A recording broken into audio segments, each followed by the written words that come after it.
Welcome to Girl Dad, the podcast.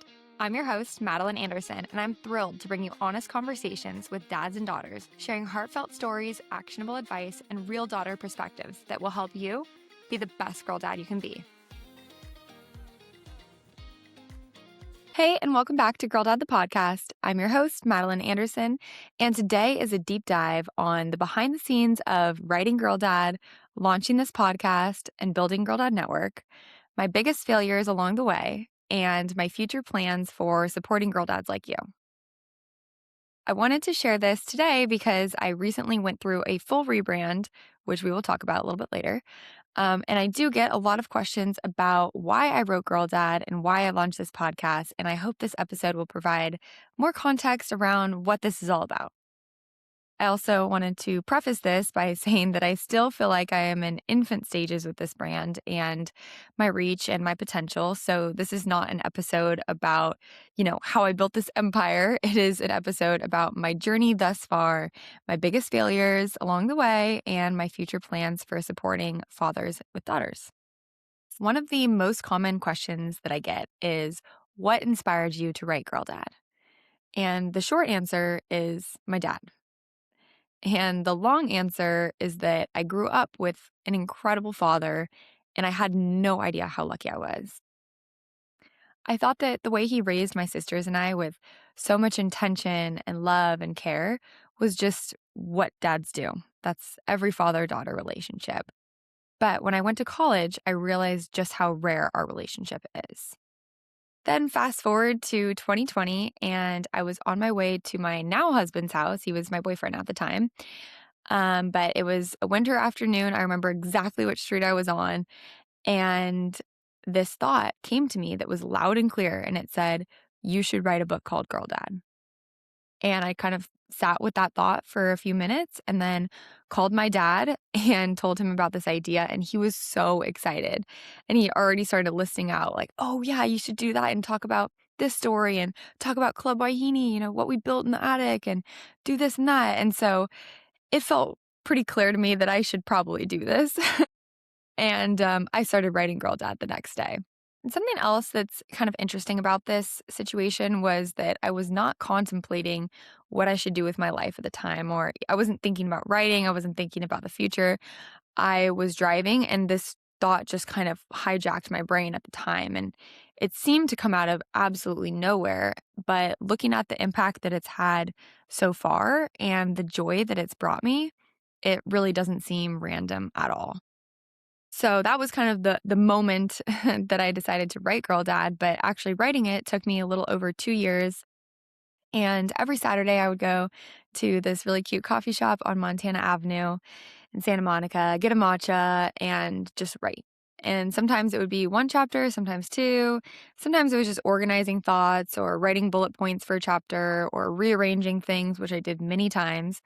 But when I first started writing the book, it was all about my dad and stories that I had from personal experience or something that my sisters had shared with me.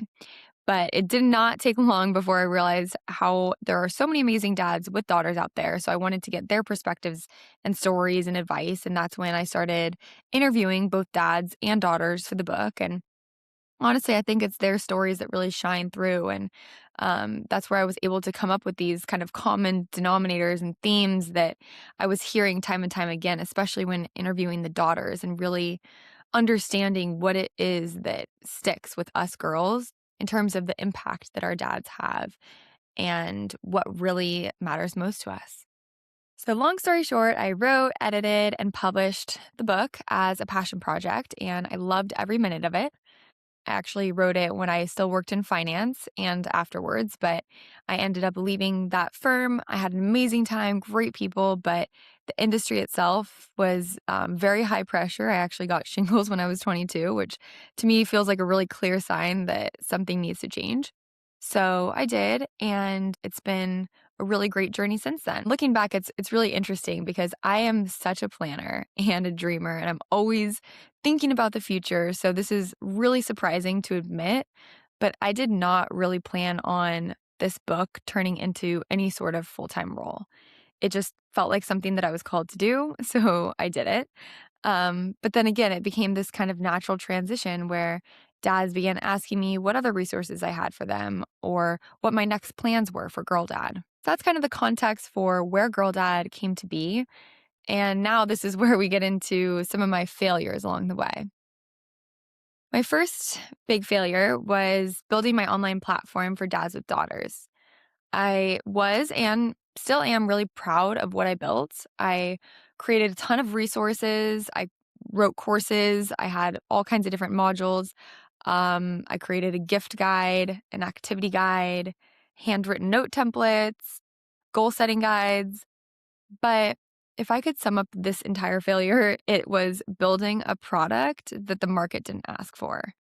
Looking back, I recognize that my audience of hardworking dads did not need another thing to log into or another subscription. I also looked at my list of members and their average time spent on the platform and did some deep thinking and realized that most of the dads who signed up likely did it to support me, not because they felt that they actually needed the product. And I just want to give another thank you to any of the dads who did support me because it truly meant the world to me. Even though I realized that maybe this wasn't what the market wanted, I appreciate you so much.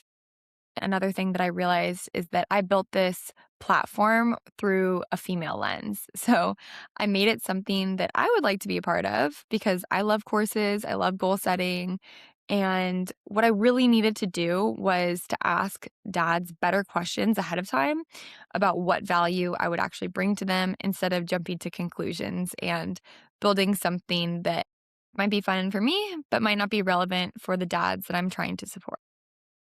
So, with all that said, I did decide to pause that side of the business for now and just focus on the things that dads actually seem to be enjoying and getting value from, which is the book, the podcast, and one on one consulting. My next big failure was branding. So, when I first wrote the book, I created a website myself, and that was years ago. And the website just kind of had this corporate, generic, honestly stale feel to it. And after I launched the podcast and I built the online platform and I started offering one on one consulting, I realized that the original website did not match my brand at all. In fact, I really had no brand.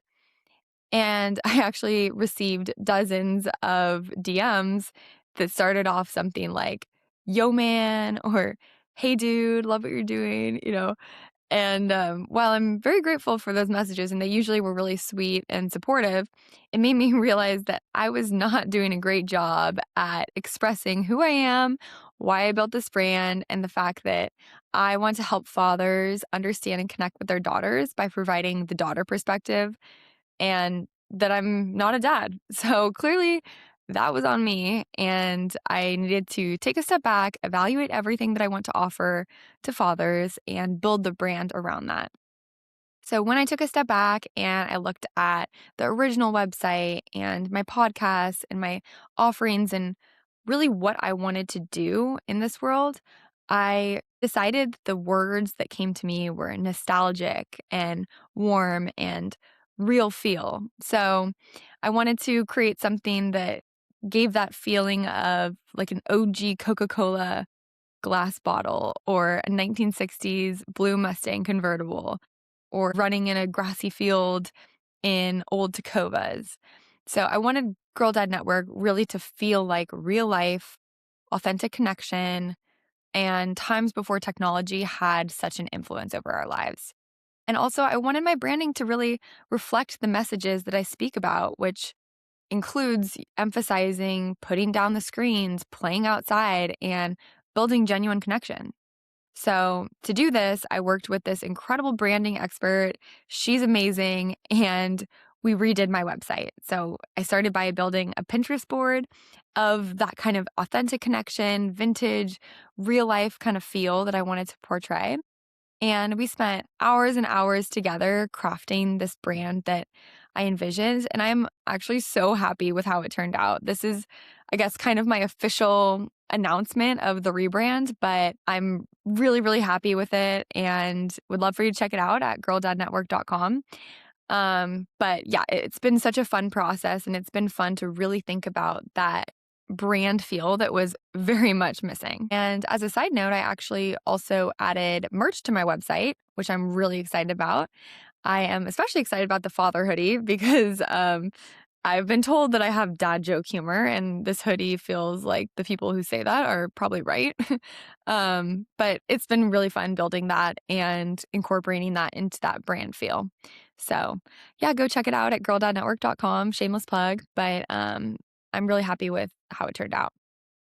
The last big failure is actually still an ongoing struggle for me, and that is marketing. So I'm going to be completely honest with you. I do not enjoy spending time on my phone. You might have heard me say that before, but I especially do not like social media.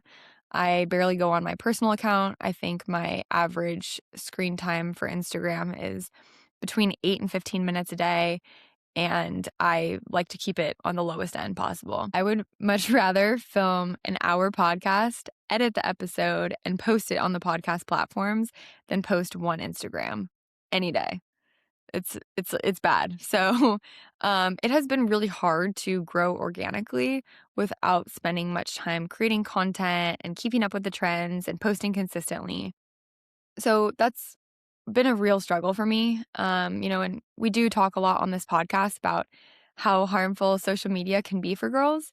So I feel like I have this challenging balance of being true to what I preach and practicing what I preach and really feeling strongly about it, but then also believing that this message is really important. And if the way to reach dads and share this message and support girl dads out there is through social media, then I need to put my head down and continue to learn and grow and create in that space. So that's one that I haven't solved yet. I'm just being completely honest about where I'm at and something that's I'm working through.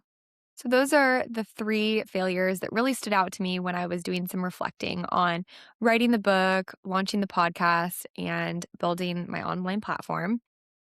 But the future of Girl Dad Network looks really exciting. There are 5 avenues where I'm spending my time, and that is the book, podcast, merch, one-on-one consulting, and speaking. And the book is, kind of running in the background, but I'm writing another book and I'm really excited about that. And I'll share more in the coming years. It's at early stages for sure. But in the meantime, I just would love my book to continue to, reach girl dads out there and help positively impact lives. As for the podcast, I'm really enjoying it, and I'm looking forward to having more incredible guests on here and being part of conversations that help add value to the world and also help teach me in the process. I'm learning a ton, I'm having fun. So, yeah, more to come on the podcast front. For merch, I touched on this a little bit, but I'm really excited about the new merch offering on girldadnetwork.com and would love your feedback or ideas. So feel free to DM me or email me. I'm always open to feedback. For the future of one-on-one consulting, just look forward to continuing to work with clients and provide real-time, tailored advice based on their unique relationships with their daughters and how I can help support or navigate different conversations and situations. And then last, speaking. I've been doing a lot of speaking engagements. I have my first keynote coming up, and that's been really fun. So yeah, these are the 5 main focus areas for Girl Dad as of now. But, life has a way of pivoting and growing in different ways, so I'm open to wherever my path takes me. I also hope to start my own journey of motherhood in the not so distant future, not really super soon future, but but I look forward to practicing what I believe in. And, that's why I spend my free time having quality time with my husband and my family and playing tennis and playing golf and going for beach walks and reading the latest books on human connection, relationships, and the male versus female brain. This is all something that I really believe in. And I've had an absolute blast building Girl Dad Network so far and have learned so much. And I'm so excited for this journey, and I'm really grateful that you're a part of it. So, as always, thank you so much for tuning in, and I hope you have a wonderful day. Thank you for tuning in to Girl Dad, the podcast. If you found today's conversation helpful, please subscribe, leave a review, and share it with a fellow girl dad. I read every review and truly take your words to heart. To close out, remember, Your intentional moments make lasting legacies. See you next week.